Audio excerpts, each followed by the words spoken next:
দেখুন, আপনারা একদিকে বলছেন আরাকান আর্মির জন্য সীমান্তে একটু আতঙ্কে আছে লোকজন, তো আবার আরাকান আর্মি যেন কিছু করতে না পারে, অন্যদিকে যদি আমরা যেটা কোনো একটা যে আরএসও আরসা বা যা বলেন ওইটা যদি কোনো কিছু হয় সেদিকেও আপনাদের মানে আমরা যে কোনো একটা স্ট্র্যাটেজি অবলম্বন করতে হবে। তো কারণ আমাদের মূল লক্ষ্য হলো আমাদের সীমান্ত যাতে নিরাপদ থাকে, সীমান্তবর্তী এলাকায় জনগণ যেন নিরাপদ থাকে। তো সেটা করার জন্য আমরা একটা স্ট্র্যাটেজি ফলো করছি। তো আমার একটি আমি বলতে চাই যে সীমান্ত, এই মায়ানমার সীমান্ত কেউ যদি অবৈধভাবে অনুপ্রবেশ না করে মায়ানমারের অভ্যন্তরে, নার্কোটিক্স বলেন, ইয়াবা বলেন বা অন্যান্য যে কারণে হোক, যদি ক্রস না করে তার নিরাপত্তার কোনো ঝুঁকি নাই।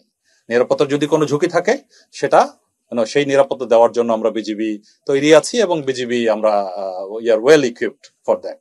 সো এই বিষয়টা থাকবে। আর স্ট্র্যাটেজি, এটা আমাদের মাননীয় উপদেষ্টা মহোদয় যেটা বললেন, ডক্টর খলিলুর রহমান সহ আমরা বিভিন্ন কনসার্ন এজেন্সি সহ আমরা বিজিবি সহ আমরা চেষ্টা করে যাচ্ছি, একটা স্ট্র্যাটেজি আছে। তবে এটার সম্বন্ধে বিস্তারিত এখনই আমি সম্মুখে বলতে চাই না, সঙ্গত কারণেই। আমরা আশা করছি যে সে বিষয়ে একটা সফলতা আমরা অদূর ভবিষ্যতে পাবো ইনশাল্লাহ।